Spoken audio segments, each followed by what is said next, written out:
যদি আপনাদের কাছে 100 টাকার নোট থাকে অথবা যদি আপনাদের কাছে 200 টাকার নোট থাকে তাহলে 100 টাকা এবং 200 টাকার নোট নিয়ে বড়সড় ঘোষণা করেছে রিজার্ভ ব্যাঙ্ক অফ ইন্ডিয়া।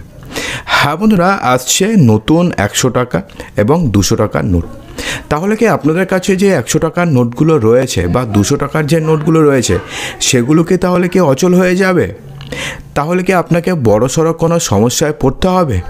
তো এই নিয়ে সমস্ত প্রশ্নের উত্তর জানাবো এবং নতুন 100 টাকা বা 200 টাকার নোট বাই কেন আসবে সে ব্যাপারেও জানাবো।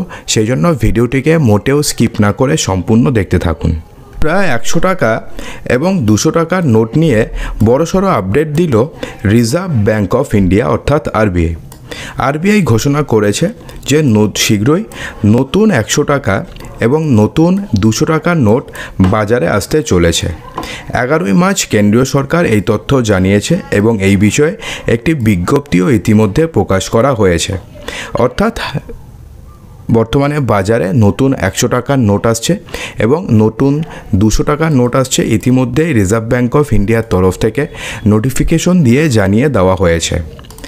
বর্তমান আর্থিক ব্যবস্থায় মুদ্রার নকশা এবং নিরাপত্তা বৈশিষ্ট্য পরিবর্তন আনা একটি স্বাভাবিক প্রক্রিয়া হয়ে গেছে। প্রতি নতুন গভর্নরের দায়িত্ব গ্রহণের পরই রিজার্ভ ব্যাঙ্ক অফ ইন্ডিয়া সাধারণত নতুন নোট চালু করে দেয়। এবারও কিন্তু তার কোনো রকমের ব্যতিক্রম হয়নি। বন্ধুরা, আমরা সবাই জানি যে বর্তমানে রিজার্ভ ব্যাঙ্ক অফ ইন্ডিয়ার যে পুরানো গভর্নর ছিল শক্তিকান্ত দাস, তার পরিবর্তে নতুন যে গভর্নর হয়েছেন তার নাম হচ্ছে সঞ্জয় মালহোত্রা। তো সেই কারণে সম্প্রতি রিজার্ভ ব্যাঙ্ক অফ ইন্ডিয়া ঘোষণা করেছে যে শীঘ্রই বাজারে আসছে নতুন 100 টাকা এবং 200 টাকার নোট। নতুন এই যে নোটগুলো রয়েছে এই নোটগুলোতে থাকবে বর্তমান যে রিজার্ভ ব্যাঙ্ক অফ ইন্ডিয়ার গভর্নর রয়েছে সঞ্জয় মালহোত্রা, তার স্বাক্ষর থাকতে চলেছে। তবে পুরানো নোটের ব্যবহার নিয়ে অনেকের মনে কিন্তু এখন প্রশ্ন আসছে যে নতুন যে 100 টাকার নোট আসবে অথবা নতুন যে 200 টাকার নোট আসবে সেটার ডিজাইন কেমন হবে বা সেটা কি নতুন করে হবে নাকি যেরকম 100 টাকা এবং 200 টাকার নোট রয়েছে এবং যেগুলো আমরা ইউজ করছি সেরকমই হবে, শুধুমাত্র গভর্নরের সিগনেচারই আলাদা থাকবে।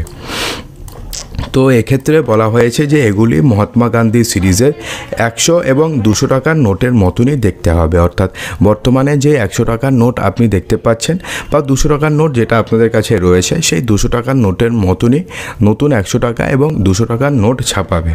উল্লেখ্য যে এর আগে ফেব্রুয়ারি মাসে মহাত্মা গান্ধীর সিরিজে নতুন 50 টাকার নোট চালু করা হয়েছিল।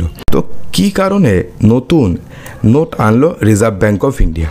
প্রতি নতুন গভর্নরের নামেই আরবিআই সাধারণত নতুন নোট চালু করে দেয়। ডিসেম্বরে 2024-এ শক্তিকান্ত দাসের পরিবর্তে সঞ্জয় মালহোত্রা আরবিআই গভর্নরের দায়িত্ব গ্রহণ করেন। বন্ধুরা, বিস্তারিত জানার পূর্বে একটা ছোট্ট প্রশ্ন। যখন নতুন 2000 টাকার নোট বাজারে এসেছিল তখন সেখানে কার সিগনেচার ছিল? কমেন্ট বক্সে কিন্তু জানাবেন, যদি মনে থাকে গুগল করবেন না, কমেন্ট বক্সে জানাবেন যে নতুন 2000 টাকার নোটে কার সিগনেচার ছিল। তো এখন আসছি খবরে।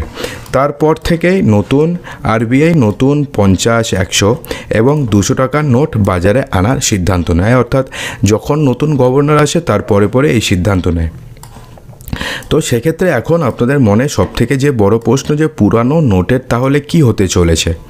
নতুন নোট বাজারে আসলেও পুরনো যে 100 টাকার নোট রয়েছে অথবা পুরনো যে 200 টাকার নোটগুলো রয়েছে সেগুলো কিন্তু নর্মালি যেরকমভাবে লিগ্যাল টেন্ডার সেরকম লিগ্যাল টেন্ডারই থাকবে। এমনটা নয় যে নতুন 100 টাকার নোট আসবে কালার চেঞ্জ পুরোপুরি একবারে নতুন স্টাইলে, সেমনটা নয়। যেরকম 200 টাকার নোট আছে সেরকম 200 টাকার নোটই আসবে, শুধুমাত্র সেখানে রিজার্ভ ব্যাঙ্ক অফ ইন্ডিয়ার যে গভর্নর শক্তিকান্ত দাস তার পরিবর্তে সঞ্জয় মালহোত্রার নাম থাকবে। তো লেনদেনে ওই নোটগুলো বৈধ থাকবে বলে ইতিমধ্যে নিশ্চিত করেছে রিজার্ভ ব্যাঙ্ক অফ ইন্ডিয়া।